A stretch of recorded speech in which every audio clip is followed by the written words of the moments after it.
कृष्ण के समय का चार वस्तु है। पहला यमुना नदी, दूसरा ये वृंदावन का भूमि, तीसरा गिरी गोवर्धन पर्वत और मेन मंदिर है वृंदावन घरी का। चार चीज़ क्यों है? क्योंकि चार चीज़ ही संसार में सत्य है, बाकी संसार असत्य है। चार वर्ण है, चार आयु है, चार काल है, चार युग है, चार धाम है, चार वेद है, चार ही ब्रह्मा जी का पुत्र है, चार ही दशरथ जी का पुत्र है, चार ही दिशा है, चार ही महादेव है, चार ही ब्रह्मा जी का मुख है, चार ही भगवान विष्णु का हाथ है, चार ही वेद है। और जिस समय अर्थी पे आदमी जाता है तो चार ही आदमी लेके जाता है, जिससे हम लोग बोलते हैं ब्राह्मण। हमारा जो भुजा है ये क्षत्रिय है, पेट हमारा वैश्य है और पैर हमारा शूद्र है। इस युग में भी मनुष्य को चार युग देखने को मिलते हैं। सुबेरे सतयुग होता है, हर एक मनुष्य भगवान का नाम लेता है, धर्मात्मा हो या पापी हो। दोपहरी में द्वापर होता है, मनुष्य दूर दूर तक की सोचता है। शाम को त्रेता होती है, मनुष्य घर के बारे में सोचता है। रात्रि का जो समय है वो कलयुग। ऐसे चार आयु हैं, पहले शिशु है, फिर बच्चा है, फिर जवान है, फिर वृद्ध है। ऐसे ही चार काल हैं, शीतकाल आते नहीं 4 महीने, ऐसे ही चार धाम है, जगन्नाथ, बद्रीनाथ, द्वारका, रामेश्वरम। ऐसे ही ब्रह्मा जी का 4 पुत्र है, सनक, सनंदन, सनातन, सनत कुमार। ऐसे ही दशरथ जी का 4 पुत्र है, राम, लक्ष्मण, भरत, शत्रुघ्न।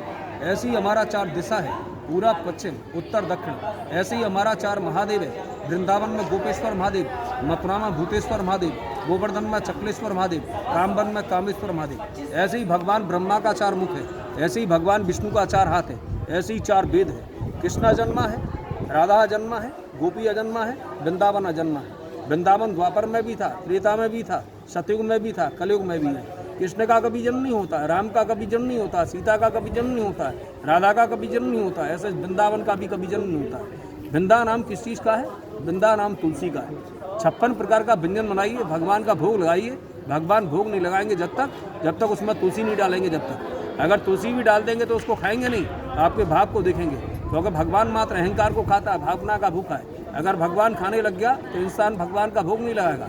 भगवान खाएगा तो सृष्टि को खा जाएगा।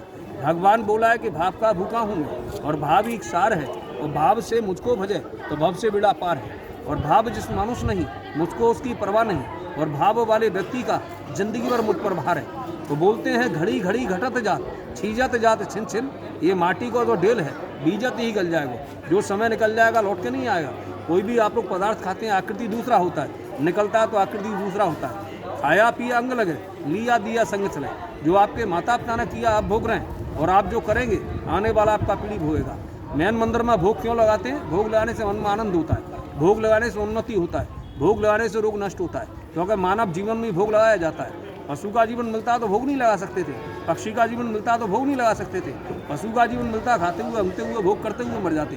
पक्षी का जीवन मिलता खाते हुए, उड़ते हुए, भोग करते हुए मर जाते।